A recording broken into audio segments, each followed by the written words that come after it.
Hello students, welcome to our channel science zone by Usha Chail. तो बेटा आज हम इस वीडियो में कक्षा 6 पाठ 8 शरीर में गति के बारे में अध्ययन करेंगे। अच्छा, हम पाठ में आगे बढ़ने से पहले एक बात करते हैं कि भी दो शब्द आते हैं, गति और गमन। क्या दोनों समान है या अलग अलग है? दोनों अलग अलग हैं। देखो बेटे, गति तो एक स्थान पर रहकर भी हो सकती है। जैसे अब देखो, ये मैंने सिर ऐसे किया या ऐसे किया, ये क्या है? गति है। हाथ ऐसे ऊपर उठाया, फिर मतलब कोई वस्तु एक स्थान पर रहकर भी उसकी सिर्फ स्थिति में परिवर्तन आ रहा है, वो क्या कहलाता है? गति। और गमन क्या होता है? जब कोई सजीव एक स्थान से दूसरे स्थान पर जाता है, यानी कि स्थान में परिवर्तन आता है, तो वो क्या कहलाता है? गमन। अब गमन की क्या आवश्यकता है? किस लिए गमन करता है कोई सजीव? भोजन को ढूंढने के लिए, आश्रय प्राप्त करने के लिए, बच्चे को जन्म देने के लिए, शत्रु से बचाव के लिए इंसान गमन करता है। कोई भी जीव जो है, सजीव, कोई जानवर है, कोई भी है, तो वो इसलिए गमन करता है। नेक्स्ट आपका आता है जो हमारा मेन टॉपिक है बेटे, अब हम उसकी तरफ चलते हैं कि मानव शरीर एवं इसकी गतियां।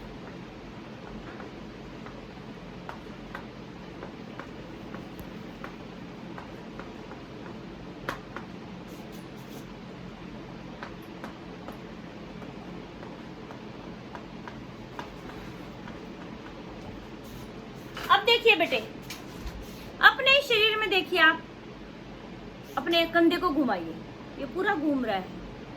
अपनी उंगलियों को मोड़िए, ऐसे मुड़ जाती है लेकिन पीछे की तरफ नहीं जाती है। अच्छा, कोनी को ऐसे मोड़ा, ऐसे मुड़ गया।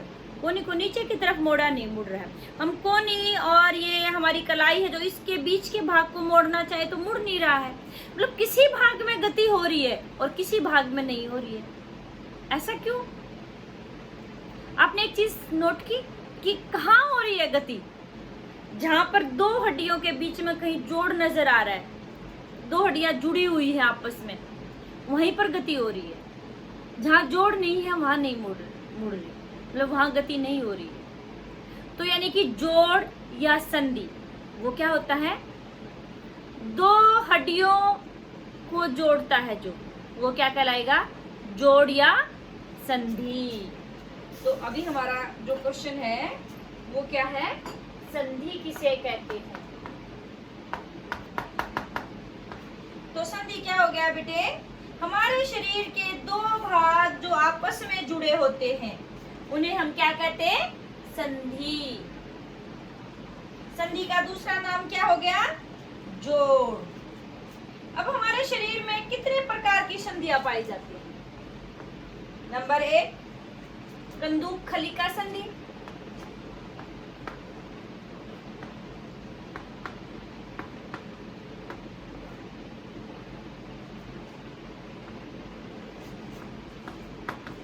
इनके बारे में हम डिटेल से करेंगे, अभी थोड़ा थोड़ा नाम लिख रहे हैं। नंबर 2 आपकी धुरागर संधि।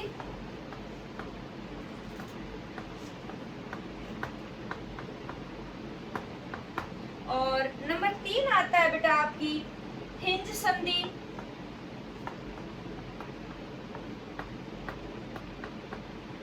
और इसी का दूसरा नाम भी है कब्जा संधि।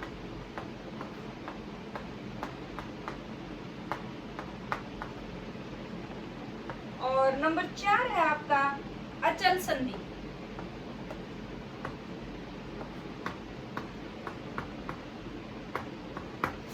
तो ये आपका इम्पोर्टेंट क्वेश्चन है। आपसे खाली ये पूछा जाए हमारे शरीर में मतलब संधि क्या होती है? अभी आपको बताया था कि भी शरीर के किन्हीं दो हिस्सों को जोड़ने वाला जो जोड़ होता है उसे हम क्या कहते हैं? जोड़ या संधि कहते हैं।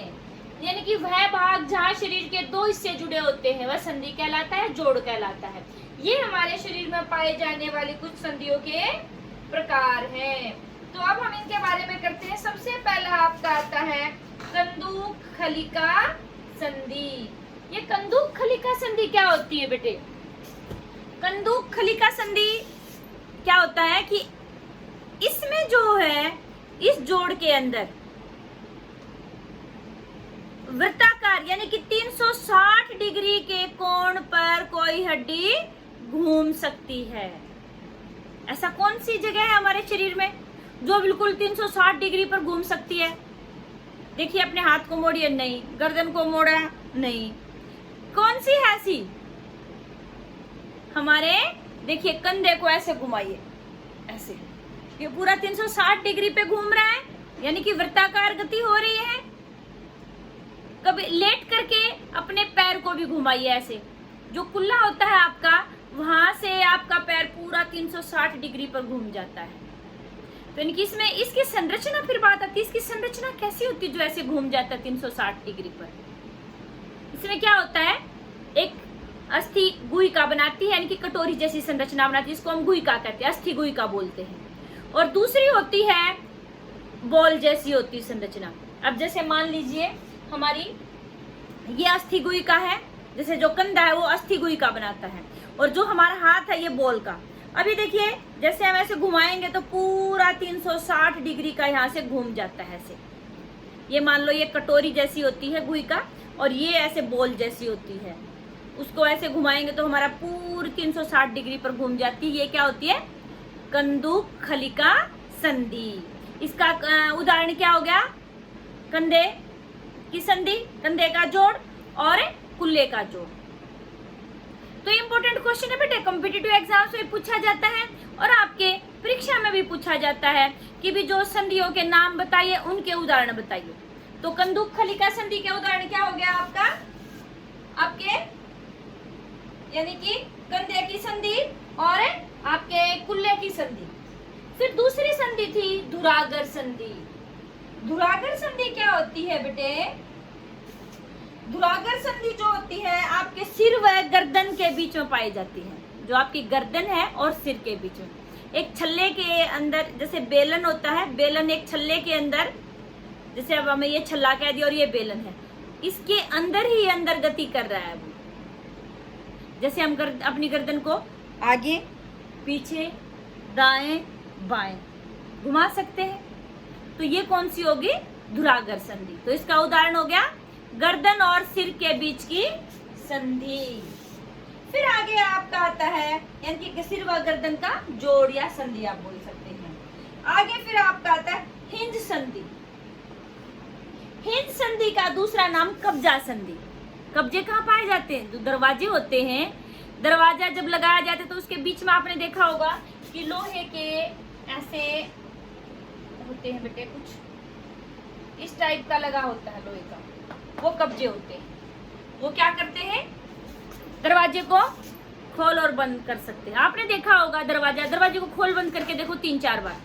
आप देखेंगे कि जो आपका गेट है या तो अंदर की तरफ खुलता होगा या बाहर की तरफ। जिसका गेट बाहर की तरफ खुलता है तो वो बाहर जाएगा और वहां तक रुक जाएगा।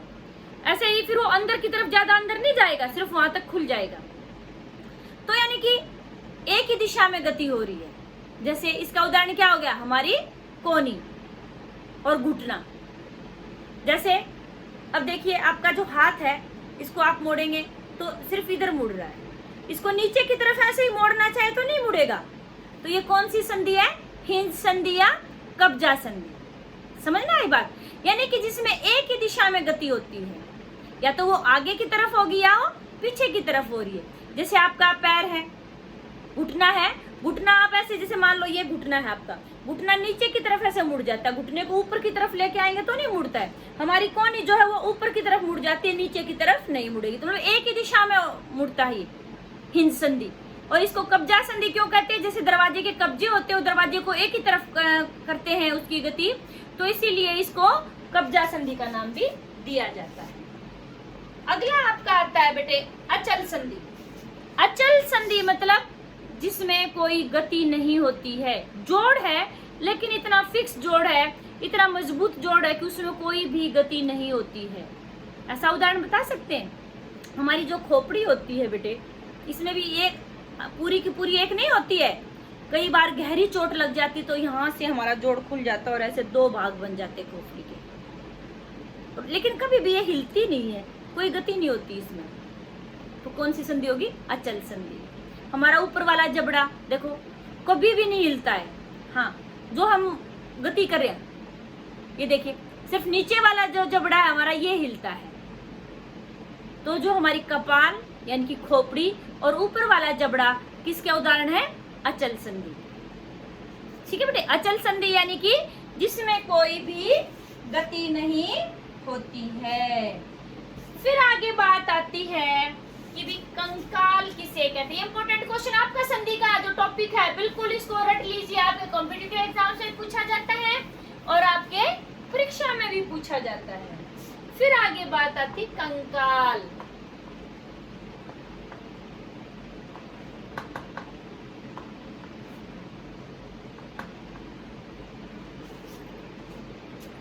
हमारे शरीर में बना हुआ अस्थि उपास्थियों का जो ढांचा होता है वो क्या कहलाता है? कंकाल। जैसे आपने फिल्मों में या टीवी में देखा होगा कंकाल, अस्थि पंजर जो होता है। लैब में भी देखा होगा आपने कंकाल, शरीर की संरचना दिखाई देती है पूरी, उसके ऊपर सिर्फ मांस लगा होता है जब जीव बन जाता है। तो कंकाल का कैसे पता चलता है कि अब हम शरीर है हमारा, हमारी हड्डी में कोई दिक्कत आ जाती है तो हमें कैसे पता चलता है? हमारी शरीर की जो आकृतियों का कैसे पता चलता है? एक्सरे के द्वारा। डॉक्टर क्या कहता है? हड्डी में चोट आ गई तो एक्सरे करवाइए, उससे हमारे शरीर की जो हड्डियां हैं उनकी आकृति बिल्कुल ऐसे कैसे दिखाई देती है जैसे हमारे शरीर में होती है। तो कंकाल के कार्य क्या हो गए बेटे? आपसे पूछा जाए तो कंकाल हमारे शरीर को आकृति प्रदान करता है और क्या करता है? हमारे शरीर को जो आंतरिक अंग है उनकी सहायता करता है। और तीसरा हो गया कि भाई कंकाल के कारण ही हम चल फिर सकते हैं। मान लो हमारे शरीर में हड्डियां नहीं होती तो क्या हम कोई गति कर सकते? बिल्कुल भी नहीं। ऐसे ही जैसे मांस का लोथा पड़ा ऐसे ही पड़े रहते। अब हम देखते हैं अरे उसका नाक लंबा है, उसका नाक छोटा है, उसका मुंह चौड़ा है। ये सब किसके कारण से? कंकाल के कारण से, जो हमारी हड्डियां होती हैं उसके कारण से। अभी मैंने कंकाल की परिभाषा में बताया कि हमारे शरीर की अस्थियां और उपास्थियां मिलकर कंकाल बनाती हैं। अस्थियां तो आपको पता है हड्डियां होती हैं। अब ये उपास्थि क्या होती है? उपास्थि बेटे इसके बारे में डिटेल से तो आप बड़ी कक्षा में पढ़ेंगे, लेकिन थोड़ा सा आपको जरूर पता होना चाहिए। हमारे शरीर में क्या होता है, कुछ हिस्से ऐसे होते हैं जो मांस से तो थोड़ा सा मजबूत होते हैं लेकिन हड्डी से नरम होते हैं। हड्डी को तो जैसे हम मोड़ नहीं सकते, जहां सिर्फ ज्वाइंट होता है, जोड़ होता है या संधि होती है वहां से मोड़ सकते हैं। जहां मोड़ नहीं होता वहां से हम मोड़ना चाहे तो हड्डी को नहीं मोड़ सकते। लेकिन एक चीज और भी है जो मुड़ भी सकती है और थोड़ी सी कठोर भी होती है, वो क्या कहलाती है? उपास्थि। ऐसी जगह बता सकते हैं हमारे शरीर में जहां उपास्थि पाई जाती है। देखिए जो ये है ईयरलोब जिसको कहते हैं, ये क्या है? ये मांस का बना हुआ है। कान का ऊपर वाला भाग देखिए, ये थोड़ा सा मोड़ते तो थोड़ा सा टाइट लगता है। ये किसका बना है? उपास्थि का। ठीक है। और ऐसे ही नाक में देखिए, नाक में आप पीछे की तरफ जब दबाते हैं तो टाइट लगता है, ये हड्डी है। और आगे वाला जो भाग है आपका, इसको दबाकर देखिए ऐसे, ये थोड़ा सा टाइट है, तो यानी कि किसका बना है? उपास्थि का। यानी कि कान का ऊपर वाला हिस्सा और नाक का आगे वाला हिस्सा, वहां क्या पाई जाती है? उपास्थि पाई जाती है, जिनको इंग्लिश में कार्टिलेज बोलते हैं। ठीक है बेटे। अच्छा, दो शब्द और हैं जो आपके सिलेबस में या कॉम्पिटिटिव एग्जाम्स में भी कई बार पूछे जाते हैं। एक आता है लिगामेंट और एक आता है टेंडन।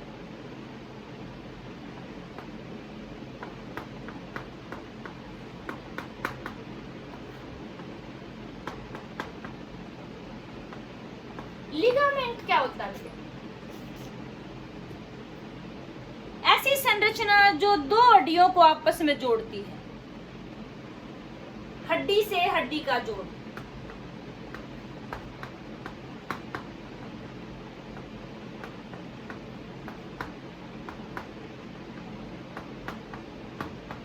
क्या कहलाता है? लिगामेंट। और हड्डी और पेशी का जोड़,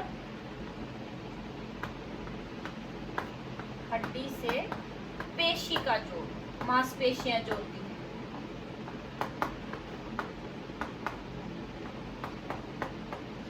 क्या कहलाता है? टेंडन। ठीक है बेटे। तो आगे आपका आता है कि भी जो, अच्छा, कंकाल के बाद कुछ हमारे शरीर में और भी संरचनाएं होती हैं जो हमारे आंतरिक अंगों की सुरक्षा करती है। उसमें सबसे पहले आता है पसली पिंजर।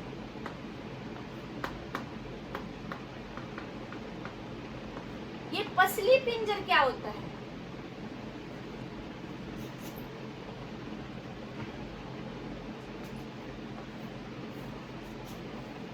क्या होता है? हमारे जो वक्षस्थल है, वक्ष मतलब जो छाती होती है, जो कमजोर सा बच्चा होगा, देखना आपने कई बार देखा तो यहाँ से ऐसे हड्डियां सी नजर आती है, लाइनें सी नजर आती है, वो पसलियां होती हैं। जो हमारी वक्ष की हड्डी होती है, छाती की हड्डी होती है, आगे से उससे जुड़ी होती है, पीछे से हमारे मेरुदंड से जुड़ी होती है। एक शंकुनुमा बक्सा सा बनता है जो कि हमारे फेफड़े और हृदय की रक्षा करता है। वो क्या कहलाता है? पसली पंजर। ज्यादा डिटेल से आप बड़ी कक्षा में पढ़ेंगे इसके बारे में, लेकिन इतना जरूर पता होना चाहिए कहाँ पाया जाता है? हमारे वक्षस्थल में पाया जाता है। पीछे से मेरुदंड से जुड़ा होता है और आगे से ये वक्ष जो हड्डी होती है हमारी, उससे जुड़ा होता है। तो आपकी बुक में भी दिया हुआ है बेटे कि भी जो आपका पसली पंजर है वो कैसा होता है, ऐसा होता है आपका पसली पंजर। ठीक है, आगे आपकी क्या होती है? इसमें पीछे से तो किससे जुड़ा होता है? आपकी मेरुदंड से, और आगे से जो आपकी छाती की हड्डी उसको बोलते हैं स्टर्नम। छाती की हड्डी को क्या कहते हैं? स्टर्नम बोलते हैं। ठीक है बेटे, और इसमें से आगे आपका आता है कि भाई जो आप करेंगे मेरुदंड। अभी मैंने कहा कि जो पसली पिंजर है, आगे से तो वो स्टर्नम यानी कि जो छाती की हड्डी उससे जुड़ा होता है, और पीछे से आपका मेरुदंड से जुड़ा होता है। अब ये मेरुदंड क्या होता है? अभी एक शब्द आ गया हमारा मेरुदंड। आप एक काम करो, आपका दोस्त है आपके पास में, तो उसको बोलो, या खुद ही आप झुक करके ऐसे देखेंगे, आप झुको और झुकने के बाद आपकी ऐसे पीठ पर हाथ लगा कर देखो। ऐसे कुछ उबार से ऐसे नुकीली नुकीली चीजें आपको ऐसे ऐसी संरचना, ऐसे हाथ लगा कर देखोगे तो ऐसे कुछ नजर आता है। वो क्या है? मेरुदंड है। मेरुदंड क्या होता है बेटा? एक अपने आप में एक हड्डी नहीं होती, एक ही हड्डी होती तो हम कैसे झुक पाते हैं, कैसे पीछे की तरफ मुड़ते हैं, हम आगे भी झुक सकते हैं, पीछे की तरफ भी झुक सकते हैं। तो यानी कि ये बहुत सारी छोटी छोटी हड्डियों से मिलकर बना हुआ है मेरुदंड। इसके बारे में डिटेल से आप बड़ी कक्षा में पढ़ेंगे, लेकिन सिर्फ इतना पता होना चाहिए मेरुदंड क्या होता है कि हमारे पीछे कमर में पाया जाता है और हमारी गर्दन से शुरू होकर के लास्ट तक मिलता है ये, और इस ये छोटी छोटी हड्डियों से मिलकर बना होता है।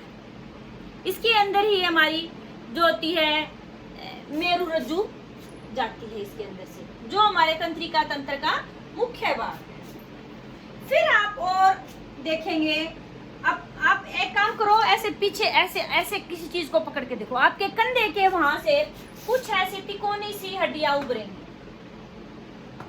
हाथ लगाकर देखो, जो पतला सा होता दिखाई देती है, उनको बोलते हैं कंधे की अस्थियां।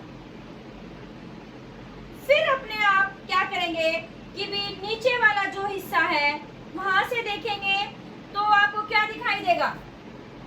एक बक्से जैसी संरचना दिखाई देती है नीचे। यहाँ आपके नीचे वाला जो हिस्सा होता है पैरों के पास का, ऐसे बक्से जैसा, जिसको कुल्ले बोलते हैं, जिसके सहारे से हम बैठ सकते हैं। तो उन अस्थियों को बोलते हैं, कौन सी अस्थि? श्रोणी अस्थि। ये इंपॉर्टेंट क्वेश्चन है आपका, श्रोणी अस्थियां क्या होती है? तो जो कुल्ले की अस्थियां होती हैं उन्हें हम श्रोणी अस्थियां कहते हैं। ठीक है बेटे।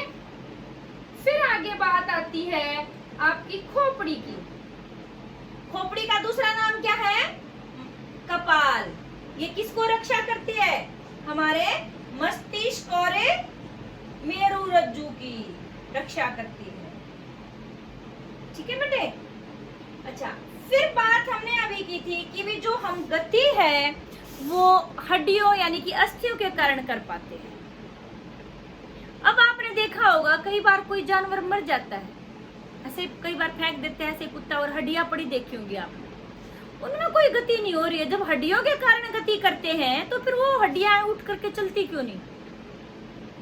एक और चीज है जो हड्डियों के साथ मिलके फिर गति होती है, वो होती पेशी ऊतक, पेशियां, यानी कि मांस पेशियां, उसको खाली हम पेशी भी बोल सकते हैं। जैसे आप अपना हाथ देखिए बेटे, उसको ऐसे कंधे से मिलाइए, आप यहाँ देखिए थोड़ा सा मोटा मोटा हो जाता है यहाँ पर। किस कारण से? जब पेशी के अंदर दो क्रियाएं होती है बेटे, संकुचन और शिथिलन। जब पेशी सिकुड़ती है, पेशी की दो विशेषताएं, पेशी हमेशा फैलती और सिकुड़ती रहती है। कोई चीज सिकुड़ेगी तो साइज छोटा हो जाएगा, छोटी हो जाएगी। अब देखो मेरे हाथ को देखो, मैंने इसको छोटा कर दिया तो मोटा बन गया, जब इसको फैला दिया तो देखो पतला हो गया। ऐसे ही पेशी में होता है, जब पेशी सिकुड़ती है तो छोटी हो जाती है, मोटी हो जाती है और कठोर हो। जैसे आप अपने हाथ को ऐसे टाइट करेंगे तो ऐसे मिलाएंगे तो क्या हो जाएगा, आपका हाथ यहाँ से मोटा हो जाएगा और ये पार्ट छोटा लगेगा और कठोर हो जाएगा।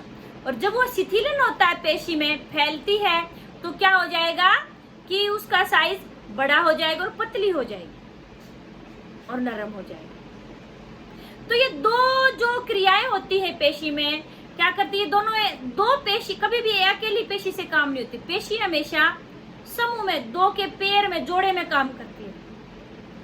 एक पेशी में शिथिलन होता है तो दूसरी में संकुचन होता है। संकुचित होती है तो वो हड्डी को खींचती है अपनी तरफ, और दूसरी शिथिल हो जाती है, नीचे वाला भाग जैसे शिथिल हो गया। ऊपर वाली पेशी तो संकुचित होगी, नीचे वाली शिथिल होगी। फिर क्या होगा कि नीचे ऊपर वाली शिथिल हो जाएगी, नीचे वाली संकुचित हो जाएगी। एक फैलेगी, दूसरी सिकुड़ेगी, एक फैलेगी, फिर दूसरी सिकुड़ेगी, ऐसे लगातार होता रहता है। तो इस तरह से हमारी क्रिया होती है। समझ में आया आपको बात? तो यानी कि शरीर में जो गति होती किसके कारण से होती है? हड्डी और पेशी के कारण से, यानी कि अस्थि और पेशियां। पेशी भी कैसे करती है? शिथिलन और संकुचन से। संकुचन मतलब सिकुड़ना। जब संकुचन होता है तो पेशी कैसी हो जाती है? मोटी हो जाती है और छोटी हो जाती है और कठोर। और शिथिलन में इसका विपरीत, यानी कि लंबी और पतली हो जाती है। ठीक है बेटे? तो आगे फिर हमारा आता है कि भाई ये तो हम बात कर रहे थे कि मनुष्य के अंदर गति कैसे होती है। अब कुछ और दूसरे जीव जंतुओं की भी बात कर लेते हैं कि भाई जंतु जो दूसरे हमारे आसपास हम देखते हैं, जैसे आप केचुए को देखते हैं। केचुआ देखा है? केचुआ कौन से सीजन में निकलता है? आपने देखा होगा, बारिश में। जब हम छोटे थे तो ये समझते थे कि शायद बारिश के साथ केचुए गिरते हैं। बाद में जब बड़े हुए, पढ़ा, तो पता चला रहे केचुए बारिश के पानी के साथ नहीं गिरते, वो जमीन में से निकलते हैं। आजकल तो जो आपकी कच्ची मिट्टी है वो बहुत कम मिलती, क्योंकि हर जगह पक्का किया हुआ, फर्श डाला हुआ है। पहले जब हम छोटे थे तो आंगन भी जैसे कच्चा होता था, वहां पर बहुत सारे केचुए निकलते थे, बारिश होती थी तब। तो कभी ध्यान से देखना आप, केचुआ गति कैसे करता है। केचुए के अंदर बेटा कोई भी हड्डी नहीं होती, ऐसी छल्ले नुमा संरचना होती, जैसे लगता है कि छल्ले एक दूसरे से सटे हुए, ऐसी सी संरचना होती है केचुए। ठीक है? तो यानी कि आपसे पूछा जाए ऐसे जीव का नाम बताइए जिसमें हड्डियां नहीं होती हैं, तो वो कौन हो गया? केचुआ हो गया। तो फिर इसमें गति कैसे होती है? इसमें पेशियां होती है, पेशियों से गति होती है, और इसका शरीर घटता और बढ़ता रहता है। क्या करता है? पीछे वाले भाग को जमीन से सटा लेता है और आगे वाले भाग को फैला देता है। फिर आगे वाला भाग आगे चला गया तो पीछे वाले भाग को स्वतंत्र कर देता, आगे वाले भाग को जमीन से सटा लेता, और फिर पीछे वाला भाग भी आगे आ जाता है। तो इस तरह से ये लगातार क्रमबद्ध तरीके से करता है तो गति हो जाती है। फिर बात आती है कि भाई जमीन में पकड़ कैसे बनाता है केचुआ। क्या होता है? इसके शरीर पर पेशियों से जुड़े हुए कुछ ऐसे बाल जैसी संरचनाएं होती है, जिसको शूक बोलते हैं। क्या बोलते हैं इसको? शूक। वो क्या करते हैं? वो मिट्टी में पकड़ बनाते हैं, इसकी पकड़ को मजबूत करते हैं, जिससे कि ये जमीन में आसानी से अपनी पकड़ बना सकता है। ठीक है बेटे? अच्छा, फिर केचुआ आगे की, इतना नरम शरीर है, इसमें कोई भी हड्डी ना, आगे की तरफ कैसे बढ़ता है? क्या होता है केचुए के रास्ते में जो आगे मिट्टी आती जाती है उसको केचुआ खा लेता है, और उसमें से जो पाचक पदार्थ है उसको तो भोजन के रूप में इसने ग्रहण कर लिया, और जो बाकी अपाचित भोजन है उसको अपशिष्ट पदार्थ के रूप में वापस शरीर से निकाल देता है। इस तरह से भूमि को सरंध्र बनाता है और उपजाऊ बना देता है। इसीलिए केचुए को क्या कहा जाता है? किसान का मित्र कहा जाता है। तो आपसे ये भी जीके में पूछ सकते हैं, किसान का मित्र कौन सा जीव है? तो कौन सा हो गया? केचुआ हो गया। फिर आगे बात आती है, आगे हम दूसरे जीव के बारे में बात कर रहे हैं, घोंगा।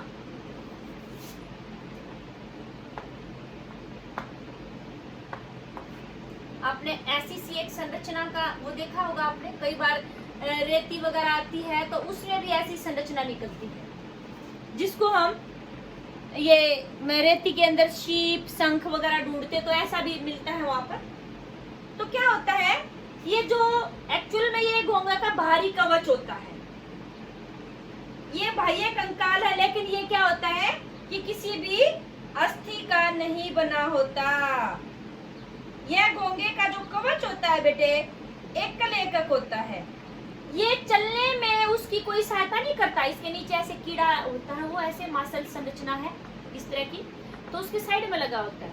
ये उसके चलने में कोई सहायता नहीं करता, सिर्फ उसके साथ खींचा चला आता है। जब वो परिपक्व हो जाता है इसमें से निकल जाता है, इसका छिद्र खुल जाता है, निकल आता है, फिर इसके साथ लगा रहता है। ये बाद में ये बहुत बड़ा आकार हो जाता है, तब ये इससे दूर हट के निकल के गिर जाता है।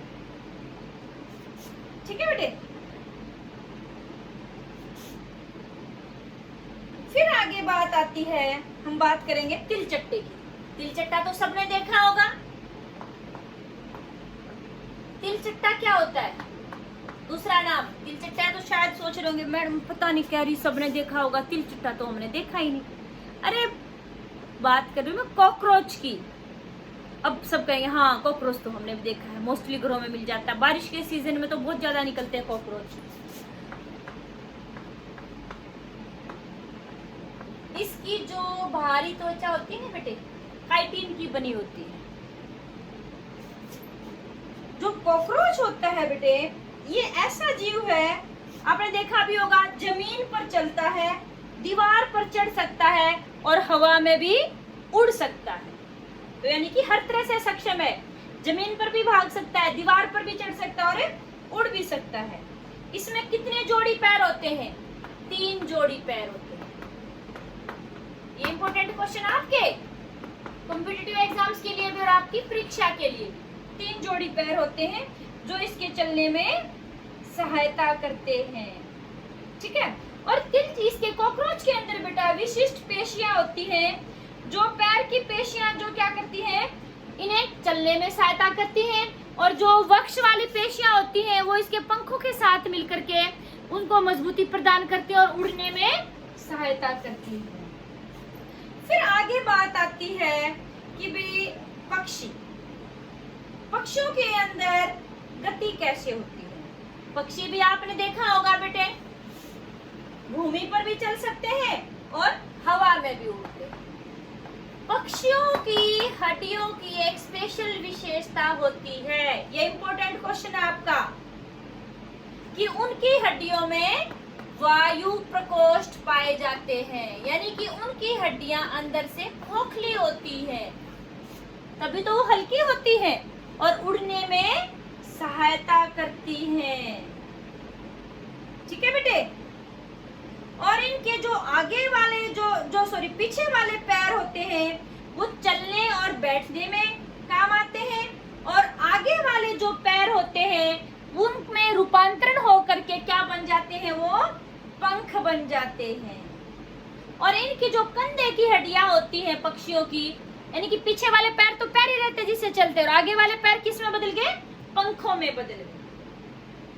और इनकी कंधे की जो हड्डियां होती है वो बहुत मजबूत होती हैं, और वो क्या करती हैं, जो पंखों की पेशियां होती हैं उड़ने वाली, उनको पकड़ के विशेष रूप से मजबूत बनाती हैं और उनको पंखों को ऊपर नीचे होने में सहायता करती हैं। ठीक है बेटे। तो फिर आगे हमारा जो जीव है जिसके बारे में हम अध्ययन कर रहे हैं वो है हमारा मछली। मछली को तो सबने देखा है, छोटी हमने नर्सरी क्लास में पढ़ते हैं मछली जल की रानी है, तो आपने देखा होगा मछली बेटा हमेशा आगे से पतली, बीच में से मोटी और पीछे से पतली, हम ऐसे बनाते हैं मछली, है ना। तो यानी कि जो आकृति आगे से भी पतली और पीछे से भी पतली, बीच में से मोटी, उसको बोलते धारा रेखीय।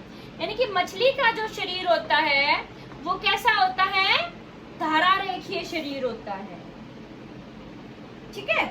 उसका फायदा क्या होता है कि पानी में आसानी से आगे, आपने देखा होगा कि जो नाव बनाते हैं बेटे, उसकी भी आकृति हम कुछ ऐसी ही बनाते हैं, नाव की आकृति, है ना, जिससे कि वो पानी को चीरती हुई आगे निकल जाए और उसके तैरने में सहायता करे।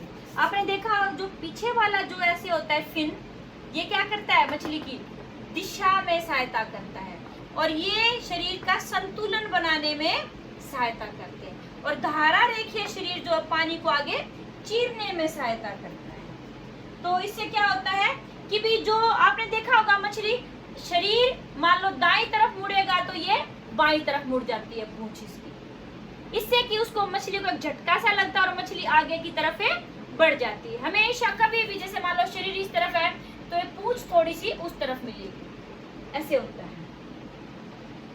आगे फिर बात आती है हमारा सर्प की, यानी कि सांप। सर्प कैसे गति करता है, सांप का जो बेटा मेरुदंड होता है, मेरुदंड आपको पता था ना, रीढ़ की हड्डी जैसे वो बहुत ही लंबी होती है। उसमें जो पेशियां होती है वो होती तो बहुत ज्यादा है, लेकिन वो कमजोर होती है सांप की पेशियां। और ये जो इसकी पेशियां है, मेरुदंड है, पसली और त्वचा, सभी एक दूसरे से जुड़े हुए होते हैं।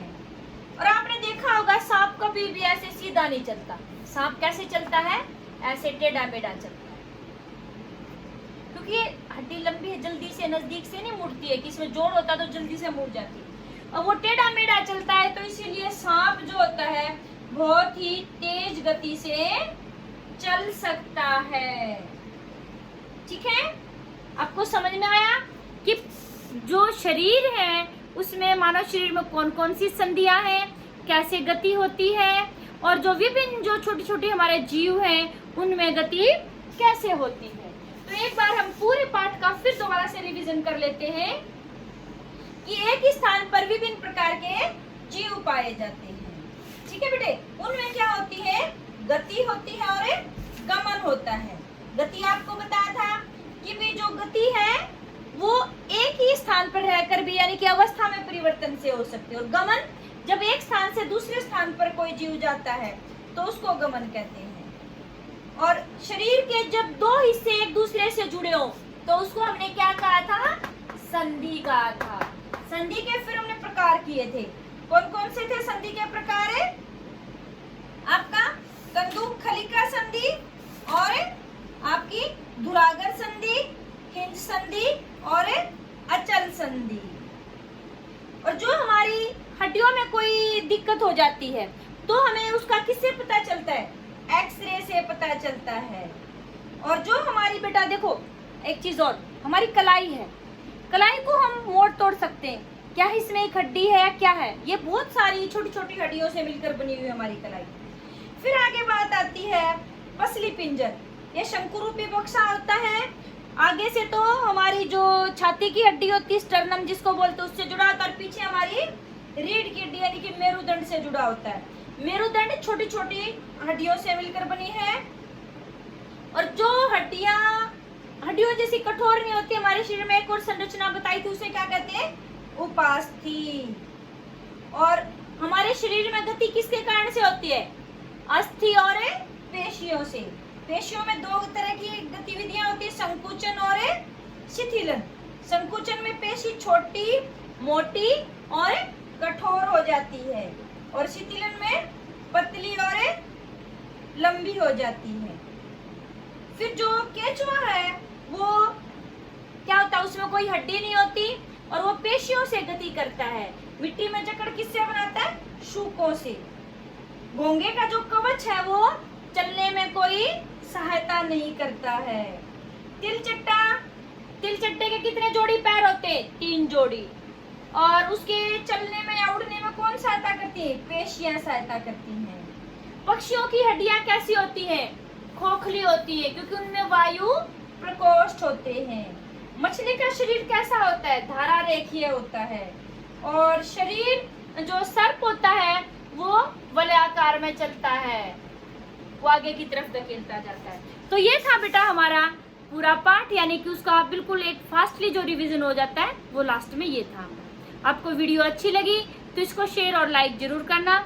आपको कोई भी डाउट है तो कमेंट सेक्शन में जाके कमेंट करके अपने डाउट क्लियर करना। और जिसने भी चैनल सब्सक्राइब नहीं किया बेटा, पहले चैनल को सब्सक्राइब करें। थैंक यू बेटा।